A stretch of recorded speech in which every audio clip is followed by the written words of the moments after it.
Welcome to my channel, Reading Radical Feminism. This is Mary Daly's Gynecology, Chapter 2, Part 2. Post-Christian Extensions of Christian Myth. The majority of those who believe themselves to be sophisticated would probably deny that taking Christian myth, quote, seriously has had any controlling effect on their behavior or beliefs. The fact is that the symbols of Christian and pre-Christian patriarchy permeate Western culture and are actively promoted by Western technocracy. The messages of murderous misogynism are simultaneously super refined and super coarsened. Moreover, the Christian Church prepared the way for pre-Christian mental/moral dismemberment by morally coercing its members to believe the blatantly bizarre. The penalty for refusing such acts of, quote, faith was eternal damnation and hellfire. The descendants of Christians, including former Christians as well as those remotely controlled by the general heritage, have been trained to believe the unbelievable. Thus trained, they are ripe for the rapes of the professional bureaucratic and technological tyrants, the fabricators of texts and textiles that contort minds/bodies. In a particular way, they are vulnerable to the violations of the media massagers, the sublimating ad men. Chilling children's tales. Post-Christian mind poisoning begins in earliest youth. Studies have demonstrated abundantly that infants are given gender identity messages even before they can understand words. Messages which are conveyed through touching, voice intonations, and choice of clothing. It is not unusual for parents to use television as a tranquilizer for infants. While all of this is being recognized and documented, it is essential that spinsters search out the symbolic content lurking behind obvious messages. Children's books provide chilling evidence of mind control through dismembering myth. Fairy tales are particularly gruesome examples. An apparently genteel contemporary type of disguised mind-dismembering myth for children is exemplified in The Giving Tree by Shel Silverstein. It is the story of a tree, consistently referred to by the pronoun she, who gives absolutely everything she has to a boy. This begins innocently enough, with her shade, leaves, and fruit. But the boy grows up and cuts off her branches and then her trunk. Finally, in his old age, he uses her stump as a seat. As a result of all this non-reciprocated giving, the tree is, quote, happy. The jacket blurb of this book, published in 1964 but still a bestseller, describes it as a begin, quote, tender story, a moving parable for readers of all ages, end quote. The story, in fact, is one of female rape and dismemberment. It draws upon sources in the background of female identity, taking the tree of life, who is the goddess, and making her a willing participant in her own mutilation, which makes her, quote, happy. Her degradation is total, for the, quote, giving tree and, quote, wallows in self-destruction. Here is a model of masochism for female readers of all ages, and of sadism for boys of all ages. This chilling children's tale is an extension of Christian myth. It is a super-refined, invasive, and deceptive offspring of self-satisfied secularists, secure in their superiority to Christian crudity. The saccharine, sweet story of a little boy who, quote, loves a tree, a young Apollo who crowns himself with her leaves, has, quote, healthier appeal than overt S&M biblical tales of a dead God-man crowned with thorns. Thus, the post-Christian, that is, pre-Christian, parable has deceptive acceptability, extending its tentacles into unaware minds, guiding them to a more primal fatherland inhabited by paradigms of patriarchal matricide. It thus brings its parental purchasers and readers into unwitting compliance with primary programming for gynocide. Whether or not the authors, illustrators, and promoters of such books, quote, understand that they are communicating gynocidal messages is beside the point. Since self-deception is the essence of doublethink, they undoubtedly would respond with incredulity/amusement/indignation to such an analysis, for they themselves have been programmed not to recognize gynocidal reversals. Within the massive public relations business of patriarchy, the promotion of rape and dismemberment has top priority, and it is essential that the promoters make this fact invisible to everyone, especially to themselves. As George Orwell wrote of his character Winston Smith in 1984, begin quote, "For the first time he perceived that if you want to keep a secret, you must also hide it from yourself," end quote. Adult entertainment/amusement. Even this section title has a footnote. According to Merriam-Webster, the quote archaic meaning of the verb to amuse is quote to divert the attention of, as from the truth of one's real intent, deceive, delude, bemuse, end quote, end footnote. Misogynist mind poisoning and dismemberment of adult as well as juvenile inhabitants of the fatherland is managed by mass media programmers who coordinate and utilize the expertise of other professionals, e.g. medical, legal, and psychiatric. This constitutes a veritable post-Christian extension of the, quote, theology of the word, end quote, into the homes of millions. Such extensions/incarnations of the collectively supreme patriarchal word or lie in secular as well as sacral society requires the discrediting of women's own words through patriarchally instilled delusions. Although patriarchally instilled delusions will be accepted from the mouths of women after these have been tested and corroborated. This follows the tradition of the Christian gospel. The words of the women who had, quote, seen the risen Christ were at first discredited, but the error of those who disbelieved the women was rectified when the reports were confirmed by male witnesses.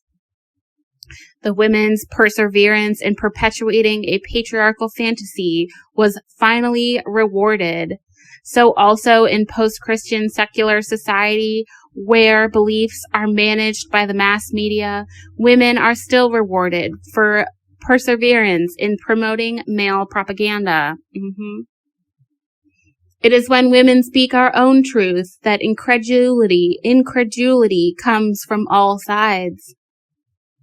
Thus, in an accused rapist's trial, the raped woman's word is usually the chief evidence for the prosecution, and this is commonly evaluated as worthless. A contemporary example of woman dismembering post-Christian, quote, theology of the word, end quote, was the ordeal of Patricia Hearst. Kathleen Berry points out that Hearst's status as an heiress did not cause her treatment by the patriarchy to be essentially different from that of the, quote, ordinary rape victim, welfare mother, or prostitute. As in all of the other cases, her word had no credibility without male corroboration. Stephen Weed had publicly described the kidnapping of his then fiancée. As Berry points out, begin quote, in this one instance, her word had been legitimately corroborated, and formal testimony wasn't necessary to believe her. For the rest of it, her life as a kidnapped victim, as a fugitive, we only have her word, her testimony. Her life continues to hang on the worth of her word. End quote. That word, of course, is officially worthless. Footnote. If the searcher looks up the verb testify in the Oxford Dictionary of English Etymology, she will find that it is from the Latin testis, meaning witness. If she looks up testicle, she will find that it is said to be a form of the Latin testiculus, quote, diminutive of testis, witness, the organ being evidence of virility, end quote.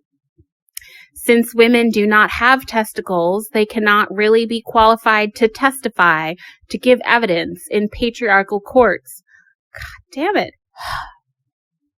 Moreover, the Christian Bible appropriately is comprised of two divisions called testaments. This term, of course, is also derived from testes. Clearly, the idea of a woman swearing on the Bible is incongruous. Her testimony, also from testis, does not count. End footnote.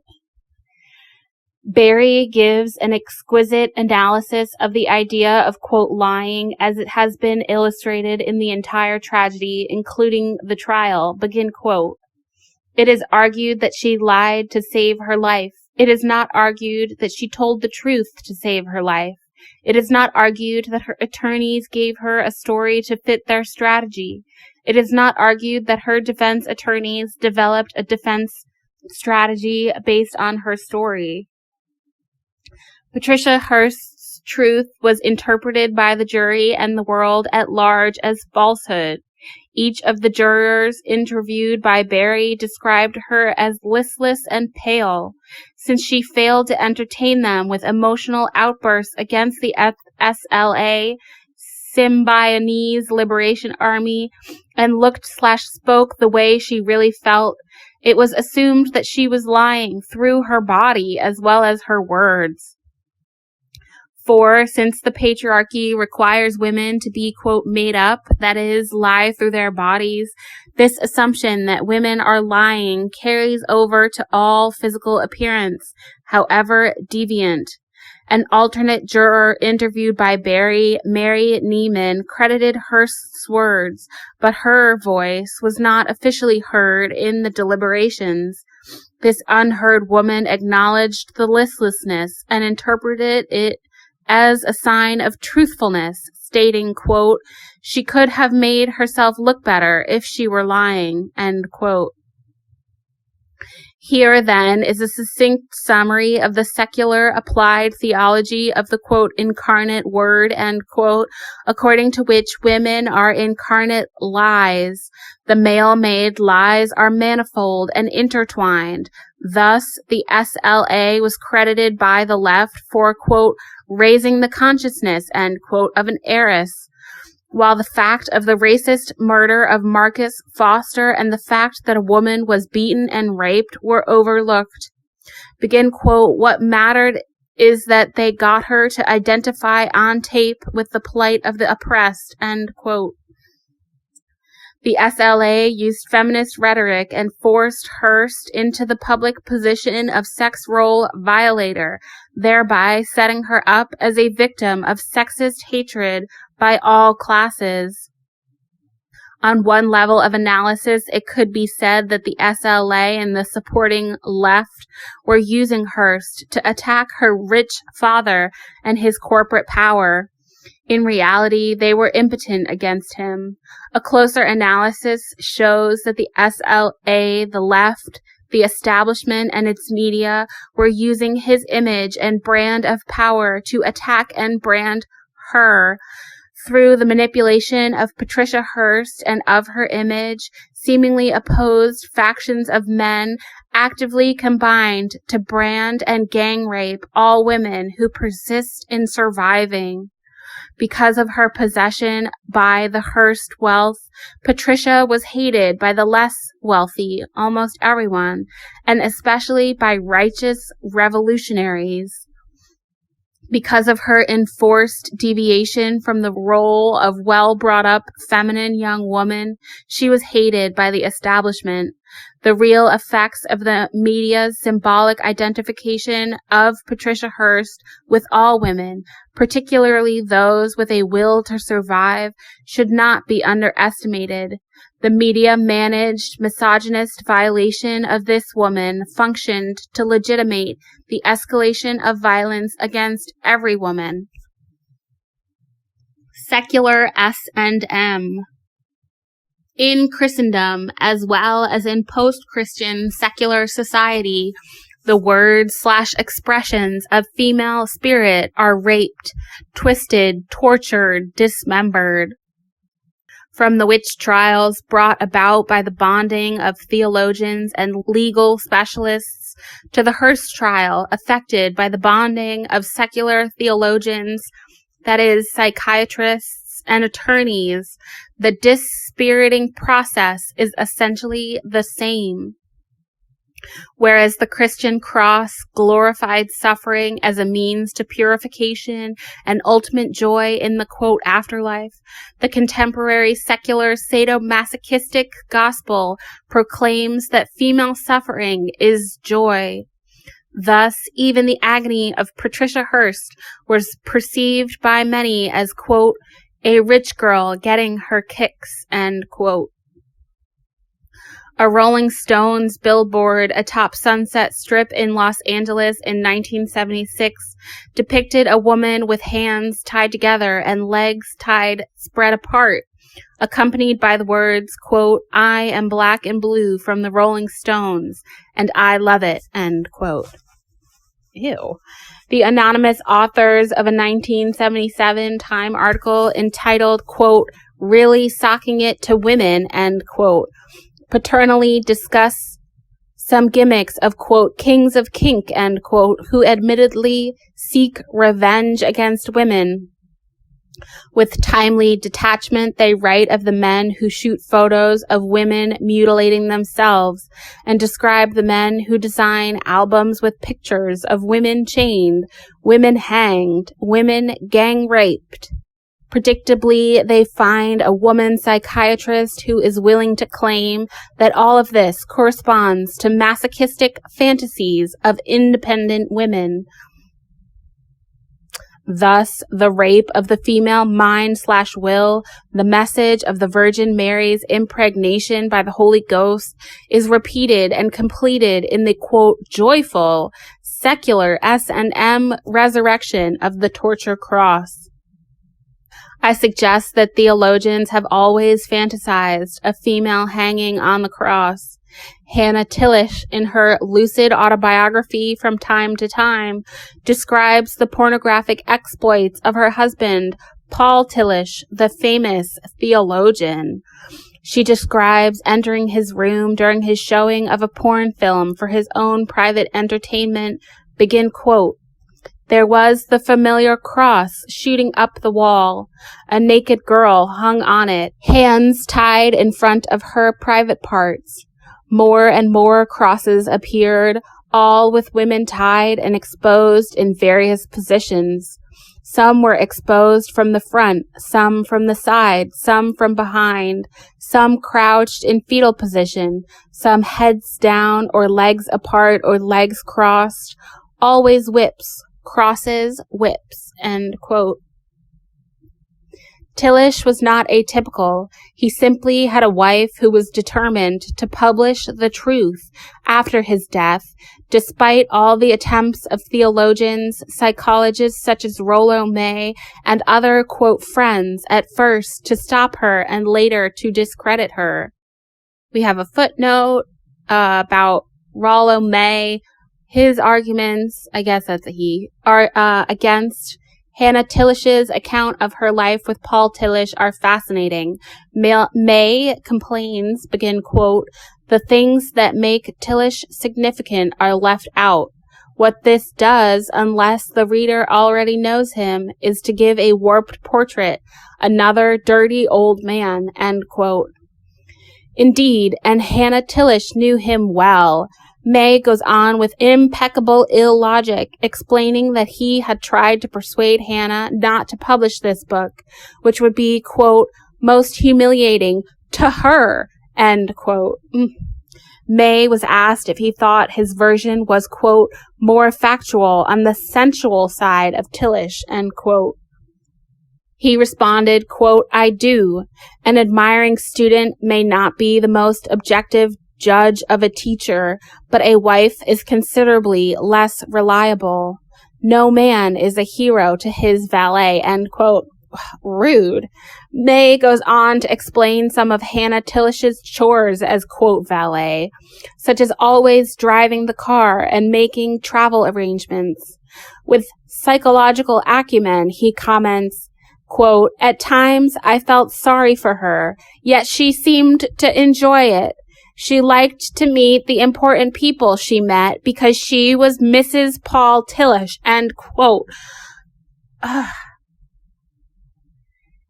That's end of footnote. His private life and fantasies reflected the essential symbolic content of his and other theologians' Christology. Indeed, these sadomasochistic fantasies were the juice/sap of his impressive theologizing. Hannah, who after his death unlocked his drawers supposed to contain his, quote, spiritual harvest, end quote, found the details of his sex-obsessed life begin, quote, all the girls' photos fell out, letters and poems, passionate appeal and disgust. I was tempted to place between the sacred pages of his highly esteemed life work those obscene signs of the real life that he had transformed into the gold of abstraction, King Midas of the spirit, end quote. Hannah Tillich thus helps to place the high symbolism and abstract rationalizations of Christian theology of the cross in realistic perspective.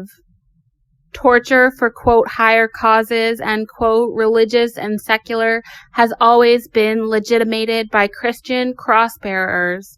In the 15th century, witchcraft was defined as crimen exceptum, removing all legal limits to torture.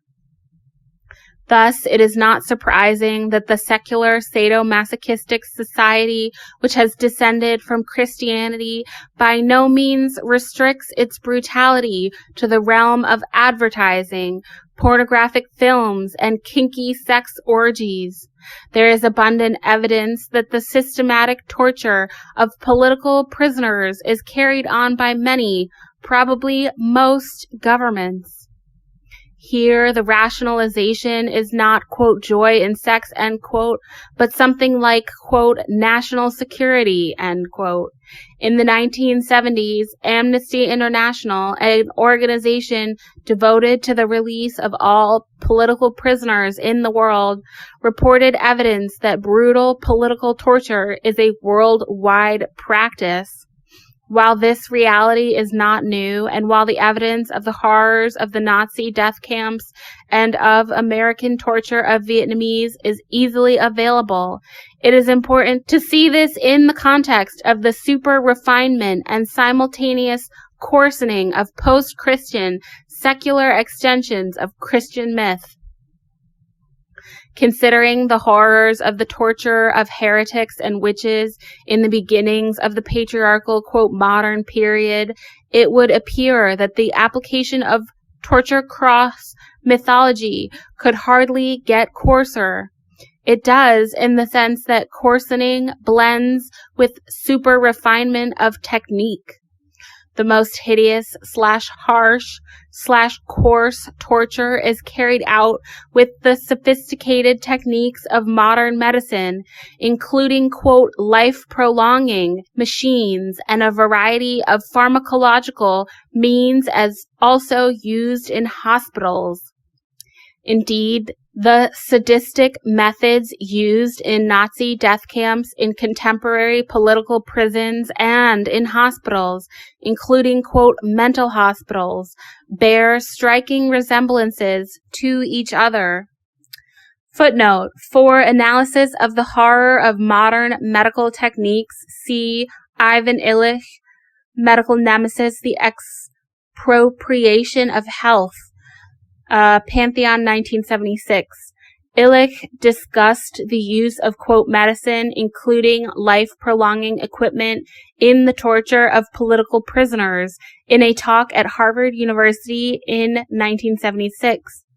For an unwitting self-expose by psychiatric torturers, see Vernon Mark and Frank Irvin, Violence and the Brain, Harper Row, 1970.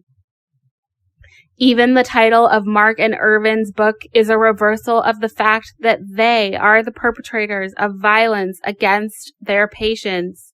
The Nazi death camps will be discussed in the second passage of this book. End footnote. Each of these subcultures of sadism has its own hierarchy, apprenticeship, initiation rites, and its own language.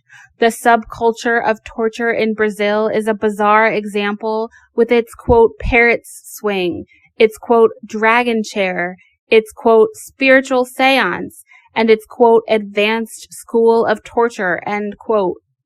Moreover, women have a special role in these subcultures as subservient token torturers of other women, the, quote, bitch of Buchenwald, end quote, and female torturers of female political prisoners in such countries as Argentina are illustrations of this traitor token syndrome. My point here is not that the sado-symbolism of Christianity is the unique source for worldwide S&M. Sadomasochism is the style and basic content of patriarchy's structures, including those antecedent to and outside Christianity. Rather, Christianity, with its torture cross symbolism, has been one expression of this basic pattern. I am contending, however, that within Western culture, this symbolism has provided legitimation and impetus for subsequent refinements/coarsenings of sadomasochism. Virtually all of modern patriarchal society has been influenced/shaped profoundly by the West, becoming a sort of total Westworld. Thus, the ever more deceptively refined/coarsened/extended tentacles of the torture cross syndrome pervade the planet. Contemporary Trinities. Another primary Christian symbol which dominates secular society is the Divine Trinity, which, as I have noted, is the model merger, supreme stalemating. Episcopal Bishop James Pike casually referred to it as, quote, the committee God, end quote, a remark intended and appreciated more for its wit than for its unwitting depths of perception. The quip expressed a profound truth, the fact that patriarchy has multiple anonymous, inseparable, quote, heads. A popular song of the early 1970s referred to, quote, the three men I admire the most, the Father, Son, and Holy Ghost, end quote. Such admirable/honorable men are the invisible computer-controlled controllers of the military-industrial conglomerates that are killing the earth. Significantly, the Los Alamos scientists who were building the atomic bomb in 1945 referred to the first test under the code name, quote, Trinity. Commenting upon this, Robert Jung wrote, begin quote, no clear explanation has hitherto been forthcoming as to why this blasphemous expression was employed, above all in such a connection, end quote. That author, in choosing to perceive the use of the name, quote, Trinity in this connection as, quote, blasphemous, manifests his complicity, probably unwitting, in the deceptive myth. Hags may recognize that this use of the divine name was indirectly blasphemous to the triple goddess, but this level of meaning was clearly beyond Jung's intent. The goddess Iyahu, as noted earlier, is the, quote, exalted dove who laid the universal egg. In Christianity, not only has the Hebrew Yahweh replaced Iyahu, but the one God has become also three in one, and the, quote, the third person, end quote, enters the shell-like virgin to lay, quote, the word. Now we should ask/contemplate what sort of eggs are laid by the secular successors to this divine dove. Clearly, the, quote, ultimate egg, end quote, would be the one with the power to destroy all that originally had been hatched from the universal egg of creation. Within this context, we can appreciate the appropriateness of Jung's report on the language of the scientists anticipating the first atom bomb test. As the expectant fathers anxiously awaited the first complete bomb, they fantasized the appearance of a, quote, dud as the arrival of a, quote, girl, a quote, success as the arrival of a, quote, boy. The use of Trinitarian symbolism to describe the hellish stalemates of patriarchal necrophilia is not confined to esoteric code words of atomic scientists. In 1977, Reader's Digest saw fit to publish an article entitled, quote, the, inner quote, unholy trinities, end inner quote, that undermine America, end quote. The author, James Nathan Miller, described these phenomena as three-cornered, quote, power cells, which are mutually self-serving. He informs the digesting reader that big government is, quote, neither faithless nor monolithic, end quote. In fact, it generally wears a collection of three stony faces or masks. After a fire in an Alabama nuclear plant in 1975, the Nuclear Regulatory Commission issued a, quote, new set of safety rules, which were merely the same old rules in different language. Miller tried unsuccessfully to get the situation changed. He writes, begin, quote, there you have the typical unholy trinity, a congressional committee responsible for recommending legislation in a particular area, the bureaucracy responsible for administering the legislation, and the private special interest group that's most directly affected. They are an incestuous family, end quote. Specifically, he points out that over 60% of NRCs, I guess that's the Nuclear Regulatory Commission, top officials at the time, including the director of regulation responsible for writing the, quote, new rules, quote, were hired directly from the nuclear industry, end quote. The fact that such trinities are named, quote, unholy appears to separate them from the patriarchal God, but on another level are identified with him, for, like him, they are omnipotent/impotent, just as the three-headed dog Cerberus is described by mythologists as a pre-Christian, quote, infernal replica of the divine tri-unity, end quote. So we might see these congressional nuclear, quote, watchdogs as infernal replicas, preparing the way for the coming inferno. In Greek myth, Cerberus is the guardian of the dead souls in Tartarus, quote, charged with the task of preventing their return into the world above, where atonement and salvation are still possible, end quote. The, quote, watchdogs of Washington perform a similar function. Modernized mythical bodies. So much for the three-headed leadership of the post-Christian, secular, mystified, mystical body. It may be useful to cast a glance at its mythic prototype, the Catholic doctrine of the, quote, mystical body. Explaining this, Pope Pius XII reiterates the Pauline doctrine that just as the faithful require the head, so the head requires the members. Indeed. Moreover, writes the Pope, in the Church, quote, the individual members do not live for themselves alone, but all work in mutual collaboration for their common comfort and for the more perfect building up of the whole body, end quote. The Pope stresses the intimacy of the union between the mystical body and its head. He also writes of the distinct internal principle of unification of this body, which is vastly superior to the principle of union in a physical body or in a moral body, such as the state. According to Catholic theology, entry into the mystical body is effected through the sacrament of baptism, the sacrament of, quote, rebirth. As Emily Culpepper remarked, this involves a curious reversal of the birth process, which involves the exodus of the newborn from another's body. Here is a clue to the tomb-like quality of this body, which incorporates each new member. Moreover, baptism is said to imprint a, quote, character or indelible mark upon the soul.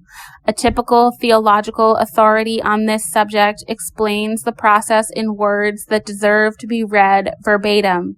Begin quote. Similarly, before man can enter into the organic union with Christ through incorporation, an inner transformation or structural change must take place within him. It is this very change which sacramental character is effective in bringing about, though through it we are made conformable to the head and are enabled, as members, to assimilate the vivifying power of the mystical body and to cooperate with the work of the head, end quote. The author of this passage stresses that this, begin quote, mystery of Christ's body stands in organic relation to the great dogmatic truths of the Trinity, the Incarnation, grace, and the sacraments, end quote. All of the sacraments contribute to the rise and growth of the body. Moreover, begin quote, the Holy Spirit molds the mystical body by imprinting the image of the head upon the members so that his grace may overflow upon them. End quote. Ira Levin, in his popular dystopian novel This Perfect Day, manifests uncanny comprehension of post-Christian super-socialist extensions of this dogma. In this negative utopian tale in which the whole world is blissfully unified, all members of the, quote, family function under the direction of a computer named Uni. The unification of this mystical body/family, whose heroes/saints/forefathers are Christ, Marx, Wood, and Way, is total. The mark of the horrible head computer is the number, which is stamped on each member's irremovable bracelet. His grace, the chemicals injected at everyone's monthly, quote, treatments, flows through the veins of all. All are sustained by total cakes and cokes, the only food and drink available, which is the daily communion of monotony for these dulled and dutiful truncated creatures, whose, quote, excitement consists in celebrating such holidays as Marxmas in Equality Park. Whereas the head is immortal, the members are replaceable parts. Ultimately, the goal is total removal of aggressiveness and deviance, building in helpfulness, docility, and gratitude, which in this supremely secular city of God will be achieved by genetic engineering. Like the mystical body or church and modern nation states, Levin's unified society has to deal with deviance. Its methods, however, are super refined. Like priests, therapists, and deprogrammers, its advisors and doctors attempt to give heavier treatments to those suspected of deviancy, but chemistry has replaced confession and counseling.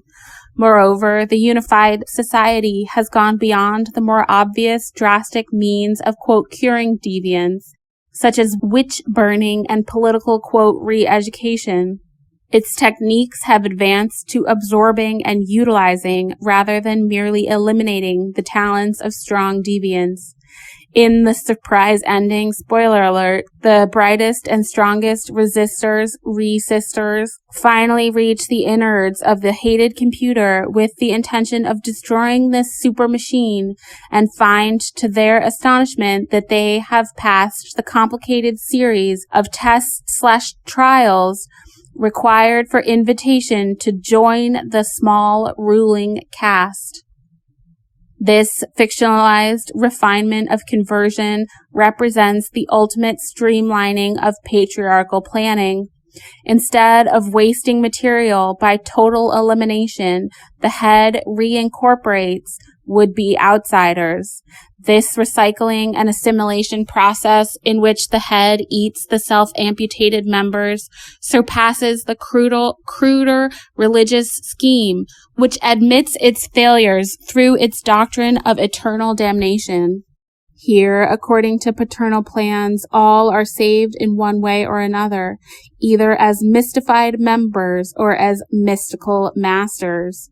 It is profitable for feminists to read such, quote, prophetic dystopias, which certainly say as much about the patriarchal past/present as they do about the, quote, future. This working out of theotechnology is a logical conclusion of the Bhagavad Gita, the Talmud, Plato's Republic, Calvin's Institutes, Hobbes' Leviathan, the Constitution of the United States, the encyclical on the mystical body of Christ, the tenets of the Unification Church of Reverend Sun Myung Moon, B.F. Skinner's Beyond Freedom and Dignity, etc., ad nauseum. There is no active persecution of feminists in the ideal androcratic society, for there are no real feminists. All such problematic women will have been pacified/recycled in perfect fatherland, where hags are not merely eliminated, but assimilated alive. Such is the vampiristic aim of androcracy, to find a final resting place for the living dead, the undead. Resurrections of the dead. Within Christian myth, this dream is satisfied through the dreary dogma of, quote, resurrection from the dead, end quote, which should not be confused with profoundly cosmic consciousness of eternal life, a consciousness caricatured and cut short by the deadening dogma. Hope for, quote, resurrection is a felt necessity in those whose present life is dead or, quote, only not dying, end quote. Phallotechnic extension and implementation of the resurrection theme is evident in efforts to achieve reproduction by cloning, a technological feat foreshadowed also by the myth of the virgin birth, as I pointed out earlier. Indeed, men can anticipate multiple future lives/selves through, quote, Xerox cloning, end quote. The prospect of 100 Henry Kissingers or 1,000 Mick Jaggers is thought-provoking. For those not satisfied with succession by duplicates or centuplicates, there is a fascinating possibility of returning oneself, a combined resurrection/second coming/reincarnation through cryonics. The watchword of the cryonics movement, which advocates freezing at death against the day when future science can thaw and revive those now defined as, quote, dead, is, quote, freeze, wait, reanimate, end quote. Robert C.W. Ettinger, who launched this movement in 1964 with his book, The Prospect of Immortality, has acknowledged possible points of contiguity or similarity between cryonics and cloning, and has rejected the latter as having any interest for him personally. Although Ettinger recognizes that after, quote, resurrection of a body that has been frozen for years, it may be necessary to replace information stored in damaged parts of the brain, he does not like the idea of imprinting the old personality on a newly cloned duplicate brain. He is quoted as saying, quote, I wouldn't pay a nickel to have a twin of me built after my death, end quote. However, since the one who has himself frozen at his non-funeral has no guarantees about who will do what with his body or when, the state of dependency upon future godfathers implied in such technological hopes for resurrection is total. The end of the world. Since myth functions as self-fulfilling prophecy, it is especially interesting to consider the fact that Christian myth promises what is popularly known as, quote, the end of the world, end quote. A common source for, quote, information about this impending disaster was the Book of Revelation. In this, the last book of the Bible, John describes some of the wonders of his vision of what is to come in the future. Among these phenomena are earthquakes, drought, horrors in the heavens, parentheses, stars falling, sun going black, blinding flashes of light, end parentheses, and plagues causing disgusting and virulent sores. Christians have commonly interpreted this prophecy of, quote, the end to include also a prediction of the conversion of the Jews. Finally, a major feature of this panoramic vision is the punishment of a famous prostitute, supposedly representing the large and wicked city of Babylon, who is stripped naked and eaten, whose remains are thrown into the fire, according to God's intention. In every age, there have been Christians convinced that they were living in apocalyptic times, a reasonable assumption for a true believer, since the story had to come true sometime, and since patriarchy is ultimately self-destructive. The development of modern technology, however, has facilitated movement beyond mere passive expectation to active enactment of the envisioned horror show.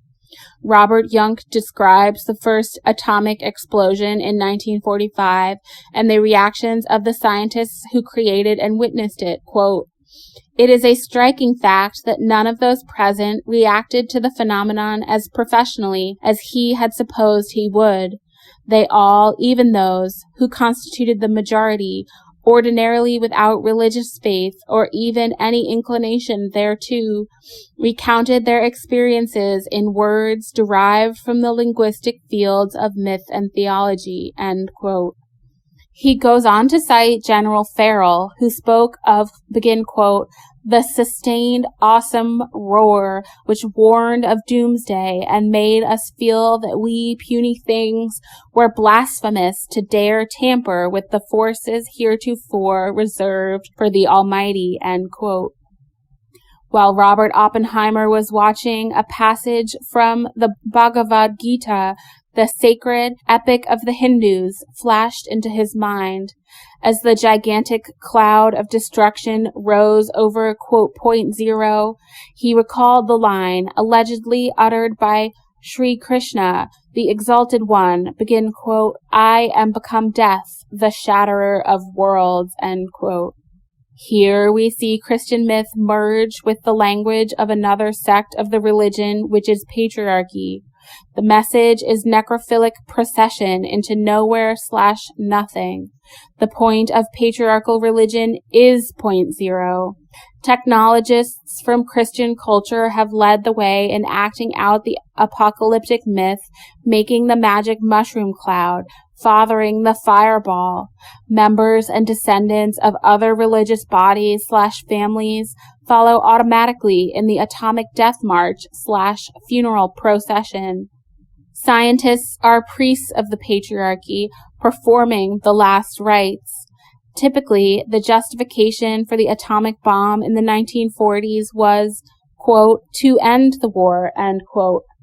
Translated, this means to end the world. Since patriarchy is the state of war, it is interesting to consider the persistent propaganda concerning the, quote, "peaceful uses of nuclear energy," end quote. In the 1970s, the Union of Concerned Scientists attempted to enlist cooperation in halting the funeral procession led by their more fanatic colleagues. In 1977, they sent out letters to selected, quote, "fellow citizens," pointing out the dangers of nuclear power plants and pleading for help in bringing these under control, quote, "while there is still time," end quote. They explained that a typical nuclear power plant contains an amount of radioactive material equal to the radioactive fallout from thousands of Hiroshima-sized weapons, and they noted that in the next 25 years, the nuclear industry plans to construct 1,000 plants. Their fear is not that these will explode like atomic bombs, but rather that the radioactive material will be accidentally released. In fact, no safe way has yet been found to dispose of the millions of gallons of lethal nuclear waste. Moreover, a typical nuclear power plant produces several hundred pounds of plutonium each year. One particle of plutonium produces lung cancer if inhaled. One particle, wow. And it takes plutonium 500,000 years to lose its killing power. The concerned scientists pointed out that there are no adequate safeguards to prevent plutonium from being hijacked by terrorists. Moreover, the latter could use it to make atomic bombs. The civilized governments of patriarchy, however, are run by terrorists. Yep. Gotta reread that. The civilized governments of patriarchy, however, are run by terrorists. The plutonium, therefore, has already been hijacked. The unholy Trinities are in charge of it. The powerful men are possessed by patriarchal myth and faithfully follow the blueprint in the book of Revelation. In the 1940s, respected university professors, scientists, doctors, and industrialists of Nazi Germany carefully planned and executed the, quote, conversion of the Jews. That must be a typo for Jews. Executed the, quote, conversion of the Jews, end quote, into soap, fertilizer, felt, and other byproducts. In that same decade, their respected scientific colleagues in America built the A-bomb and dropped it, quote, to end the war, end quote, thereby creating signs and wonders in the heavens, the horror of Hiroshima. In the decades that followed, more respected colleagues and their sons have busily prepared the way for the predicted earthquakes and drought. Through the, quote, peaceful use of nuclear energy, end quote, and other forms of pure pollution, they have paved the way for planetary plagues, causing disgusting and virulent sores, radiation sickness, and various forms of cancer. In doing these things, the technological true believers of the book of Revelation live their fatal faith, the faith of the fathers. Knowing their own rightness/righteousness, they are participant observers in the stripping, eating, and burning of the, quote, famous prostitute, end quote, the whore hated by God and by the king's leaders he has inspired. The harlot, quote, deserves to be hated and destroyed, of course, for she symbolizes the uncontrollable Babylon, the wicked city. Footnote, when Hiroshima was bombed, quote, she was, of course, being treated like a, quote, wicked woman. The imagery still controls the Japanese imagination. A character in the post-Hiroshima Japanese novel who is contemplating raping a woman who is wearing nylons makes a mental note of the fact that, quote, the company making nylons is said to make atomic bombs also, end quote. As Robert J. Lifton analyzes this passage, begin, quote, the Americanized woman becomes both a betrayer of her race and a, quote, wearer of the bomb, end quote. End footnote. No one asks who are the agents of wickedness. It is enough to have a scapegoat, a victim for dismemberment. Everyone knows that the woman is at fault. The Christian fathers have always spread this word, beginning with the story of Eve's, quote, disobedience, and Father Freud proved that it was true. The ultimate contest was wrongly described in the book of Revelation, however. The author in his vision failed to note the holy war waged by holy with a W, haggard whores, casting off the bonds of whoredom. Holy war, Holy war, waged by holy, Wholly, haggard whores, casting off the bonds of whoredom. These are hags stripping away the last remnants of the harlotry imposed upon us, refusing to be eaten and burned, kicking away the disgusting beasts and, quote, kings Monique Wittig's, quote, guerriers shout the challenge, begin, quote, they, the women, say, put your legendary resistance to the test in battle. They say, you who are invincible, be invincible. They say, go, spread over the entire surface of the earth. They say, does the weapon exist that can prevail against you? End quote. The ultimate holy war centers around the genuine, quote, energy crisis, end quote.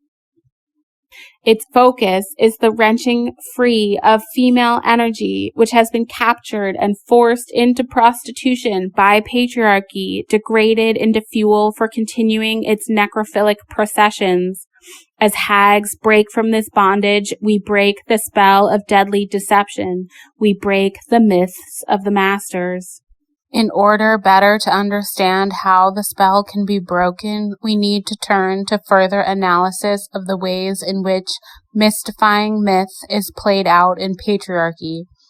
This requires looking at the deadening dramas and rituals which program women into paralysis and into ultimate assimilation by the parasitic processors whose passion is focused on point zero, whose one deep desire is death. That is the end of chapter 2 and the end of the first passage. If you like my reading, please like and subscribe, and thanks for listening.